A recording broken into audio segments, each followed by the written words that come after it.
you're changing tipping. You're just changing the whole thing. So tell me about that. Well, we're eliminating tipping in all of our restaurants over the course of 2016. We started at the Modern at the end of 2015, and we just rolled it out 2 weeks ago at Meyer, our Roman restaurant. And we're doing these one by one because we keep learning more and more and more. But it was important for us to take a stand on this for a huge host of reasons. Some of them are philosophical, some of them are financial, and I would say some of them are political.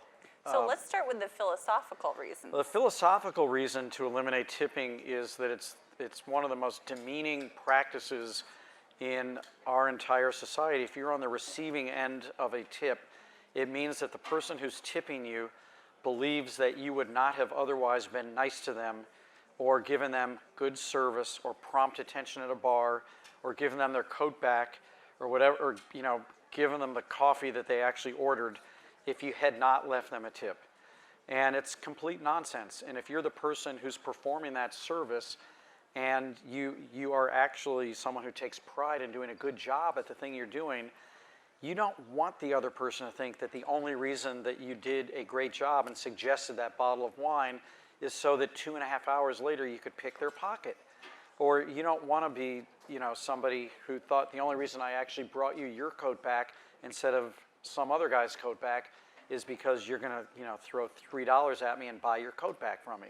So the other thing philosophically is that in the years I've been a restaurateur, what the tipping system has done is unfortunately created a huge wedge and divide between people in the back of the house whose hourly wage has barely gone up in the 30 years that I've been in the restaurant business, and people in the dining room who earn tips whose income has gone up about 300%.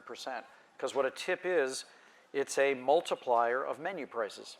That's really interesting. And menu prices have gone up, the tip percent has gone up, but meanwhile the hourly wage of back of the house employees has barely gone up. And in most states in the country, including New York, there's something called the 80-20 rule. It's a rule that says that unless someone spends 80% of their time face-to-face with the guest, they are not eligible to share in tips. So if you come to one of our restaurants in New York, or actually probably 80% of every full-service restaurant in this country, tips are pooled. What that means is that you, the customer, think, let's say you're one of those rare customers that uses your tip as a way to punish someone for bad service, which I think is kind of ridiculous because that should be my job, to not give you a raise or to fire you if you're giving bad service. But let's say you're one of those people.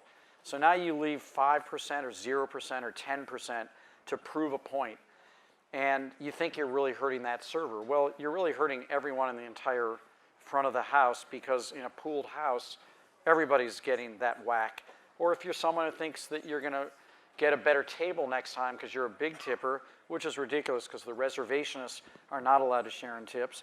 But let's say you're someone who thinks you're going to get a good table, so you leave a big tip for that server. That's just getting shared with 35 other people anyway.